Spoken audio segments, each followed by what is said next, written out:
Bienvenidos a este consultorio en el que voy a ir compartiendo diferentes casos que se dan y que aproximo con mis alumnos de identidad salvaje a los cuales ayudo a liberar.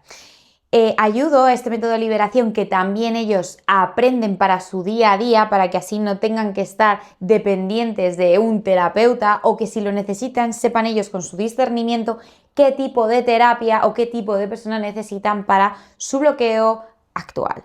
Entonces, yo básicamente y muy resumidamente trabajo con el método Coder, un método propio, el cual coge la psicología con el mapa de la conciencia y me baso en bien el clan familiar, vidas pasadas, la niñez y en la personalidad. Veo dónde están los niveles de conciencia inferior del mapa de la conciencia del Dr. David Hopkins que están no vistos, atascados y que están interfiriendo en el aquí y ahora y que por eso tú no puedes estar pleno, no te estás desarrollando y sientes angustia, ansiedad, miedo, bloqueo, las ideas van y vienen. Cosas que te suceden ilógicas o pensamientos que te sorprendes a ti mismo teniendo cuando o ya estás muy avanzado, ya estás trabajado y te sorprendes de que sigas teniendo y no sabes dónde viene, una conexión con una persona. Todo esto son por niveles de conciencia / karma que viene de otras vidas. ¿Y por qué yo creo firmemente en esto? Aparte, porque lo he comprobado por mí misma y he visto una mejoría no solo en mí, en todos mis clientes, y es que siguiendo los principios de física, si la energía nunca muere, sino que se transforma, por mucho que nosotros dejemos el cuerpo, la energía que hemos tenido en cada día sigue ahí. Y por lo tanto, según ya estipuló el Dr. David Hawkins, los niveles de conciencia inferiores, aunque vibren muy bajos, sí que tienen mucha energía muy densa. Y es que no es casualidad de que por mis investigaciones, la mayoría, siempre uno de ellos hay en un tipo de trauma. Y el trauma se queda porque es una parálisis, es algo que no se ha digerido, sintetizado en nuestro sistema nervioso, así que queda en el aire, disperso. Y en cuanto nuestro sistema nervioso percibe una similitud por cualquiera de los sentidos, se activa todo nuestro sistema de alerta, aunque no tenga nada que ver, y es porque hay información suelta, no está correctamente codificada. Bien, os traigo este primer caso de una fobia al conducir. Esta alumna de identidad salvaje, justo teníamos una sesión después de que ella acabase su clase de conducir. Lleva ya unas 50 clases, con mucho miedo, con mucha inseguridad, cuando es una persona bastante echada para adelante, se ha cruzado el mundo, ha sido inmigrante, ha vivido cosas verdaderamente escalofriantes y las ha superado sin exceso de trauma o bloqueo. Sin embargo, el conducir la tiene un poquito atragantada. Lo primero que hago es ver qué se está repitiendo fuera, qué puedo yo sacar para irme dentro, ¿no? Y ayudarles a irse dentro donde está ese nivel de conciencia interfiriendo. En este caso me dijo de que estaba de vuelta del centro de exámenes a la autoescuela, ¿verdad? Y yo le pregunté de si había habido alguna otra vez que volviendo se había quedado bloqueada, congelada. El por qué yo me paré a ver esta fobia cuando a lo mejor en la sesión no tocaba es porque la vi realmente angustiada y la vi como que se estaba superando esa lógica y ella se sentía realmente mal porque me decía que parecía que nunca se había subido a un coche, se había quedado congelada, no reaccionaba. Ella me comentó que le había pasado una vez de copiloto con su pareja volviendo en una carretera lluviosa y cerca del mar.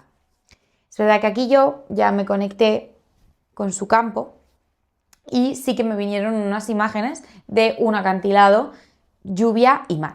Pero, de nuevo, yo no intento condicionar, sino que a través de las preguntas les induzco a que ellos mismos se den con la emoción. Incluso no hace falta que la imagen de lo que ocurrió sea totalmente precisa, eso no es lo importante. Lo importante es encontrar la sensación, sentirla en el cuerpo para ¡pum!, que se libere. En este caso, empezamos esta visualización regresión. Yo no induzco a un estado hipnótico, sino que a través de una visualización contada los clientes van entrando. Entonces hicimos una meditación típica de bajar por las escaleras, que esta es muy relacionada con las vidas pasadas, y yo la pido que me describa el sitio, dónde estamos, y entonces, bueno, la cosa es que ella ya notó mucha agitación, sale, coge un coche tipo años 20 y se dirige a llevar a su bebé al hospital. Ese bebé prácticamente estaba ya muerto, pero ella lo lleva.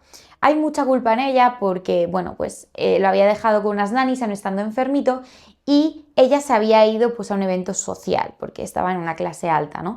Entonces ella, al regresar del hospital a la casa, a la mansión, con una tremenda culpa, se ve que no puede vivir y llega al suceso trágico, que es que no es que se salga de la carretera, sino que ella hace por salirse de la carretera y estamparse y morir en el acto. Claro, esto parece que se queda aquí. De primera siempre hay un nivel de conciencia que aparece más o menos obvio, pero normalmente no suele ser este el que está causando el malestar y la angustia. Así que yo la llevo a otra adelante si ella puede llegar como a ese momento en el de su muerte, quién está, cómo está, los detalles. En este momento, si por ejemplo hay veces algo muy difícil para vosotros o que no estáis listos, yo suelo preguntar, ¿qué veis? ¿Hace frío o calor? Para volver a centrar la atención en esa parte del subconsciente, ¿sí? Hay veces que si ya se percibe o yo noto varias resistencias por vuestra parte, siento que no es momento y por tanto se deja y se presta para otra ocasión, si el cliente quiere, por supuesto, siempre respetándole. Bien, pues estamos en ese momento de su muerte y sí que se empieza a sentir con mucho miedo a la que mira a su marido de aquella época. Y entonces pues la pido que vaya también unos años antes, que se vaya a esa casa y cómo vive y qué siente. Ya sentía mucha soledad, lo cual esa soledad le permite explorar las artes, el conducir sola. Entonces aquí lo que es el kit de la cuestión es que el nivel de la conciencia que estaba atrapado, que la estaba causando esa fobia, no era la culpa de que su hijo hubiera fallecido, sino era el miedo de cómo ir al marido y de volver a esa casa sola. No podía enfrentar ese miedo a la soledad y a confrontar a su esposo. Entonces ahí, ¿cómo hacemos el trabajo de liberación? Bueno, está muy ligado a la somatización. ¿Qué es la somatización? En sentirlo a través del cuerpo. ¿Dónde está? Pedir más esta energía y centrar, hacer un ejercicio como atención plena en esa zona y en esa energía hasta que se libere. Si se resiste, nos ayudamos de más imágenes que vayan pasando, pensamientos, para ir instigando. Pero aquí no queda la cosa, porque una de las diferenciaciones del método de identidad salvaje es que no solo quitamos capas, sino que aprendemos fortalezas para unirlo al propósito. ¿Y por qué? Porque la mayoría de programas o bien sanan, quitan capas y te dejan ahí, o bien te dicen fortalezas, estrategias, que sería más el coaching, pero realmente si no vas a la raíz, la estrategia va a caer por su propio peso. Y el mentoring al final te enseña, pero igual, si no sabes a dónde vas o no sabes qué te puede estar boicoteando y el origen del boicot, entonces en Identidad Salvaje vamos a liberar, pero también a ver qué aprendizaje y qué tiene que ver esa fortaleza con quién eres hoy, con tu propósito, pero también con la mayoría de tus obstáculos, ¿vale? Entonces vimos que en esta persona tiene un gran acceso a la creatividad, a lo artístico, a la arquitectura, al arte, y que realmente la encanta conducir, pero que había veces como que se la metía ese miedo y la bloqueaba y lo pasaba mal porque ella quería conducir. Entonces, yendo en esta regresión, vamos viendo cómo antes del incidente y enfocándonos ya más en las fortalezas cuando ya estamos liberando miedo, ¿vale? Esto solo se puede ir viendo cuando ya gran parte de la energía ya se ha liberado, si no, no hay acceso como a los recuerdos bonitos. Entonces, vamos viendo de que ella disfrutaba realmente de su tiempo sola, solo que le queda como añoranza o anhelo haberse sentido tal vez más querida.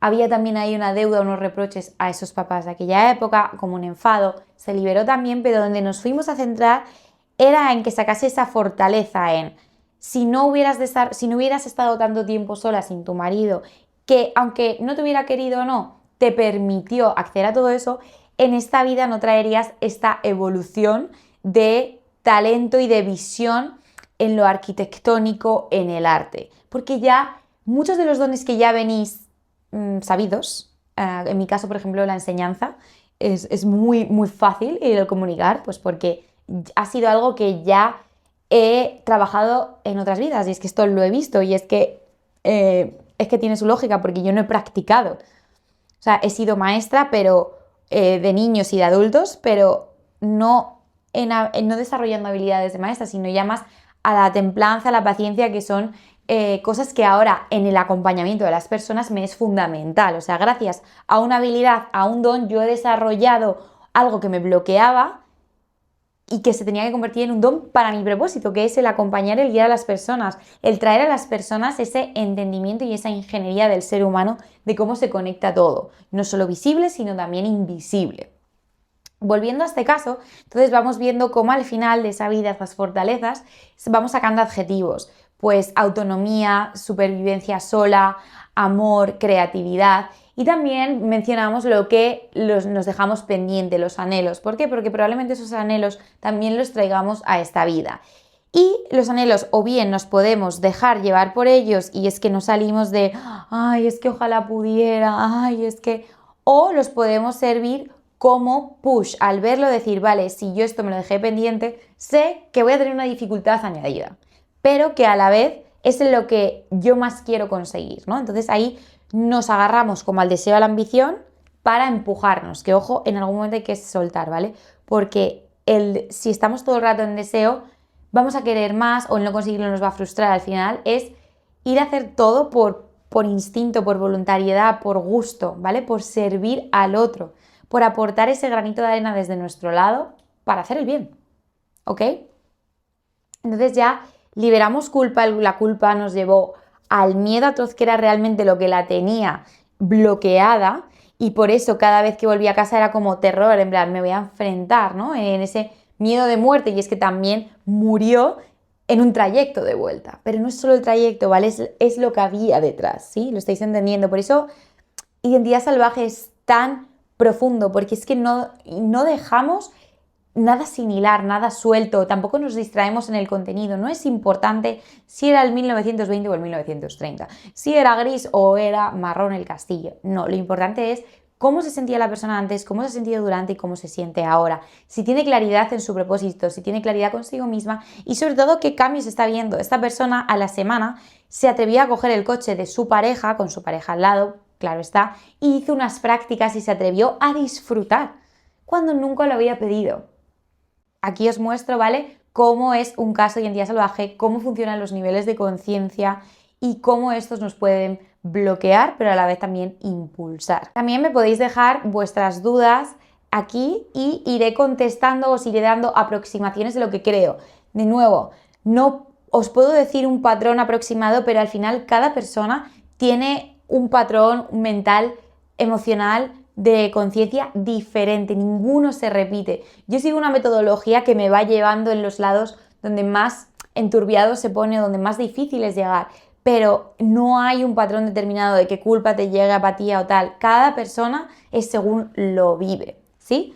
Así que será un placer responder a vuestras preguntas. Si os apetece trabajar, desbloquearos, conoceros más en profundidad, ya habéis trabajado, sabéis lo que es la conciencia y queréis utilizarlo a vuestro favor y que vuestra personalidad y vuestro ego no sea un obstáculo ni que os queréis deshacer de él, sino que os empuje, escribirme para contaros cómo es mi 1 a 1 de identidad salvaje en el que no solo os voy a acompañar, sino que vais a aprender mi método Coder para vosotros mismos sacar vuestro máximo rendimiento y satisfacción en vuestro día a día. Os veo en el próximo episodio.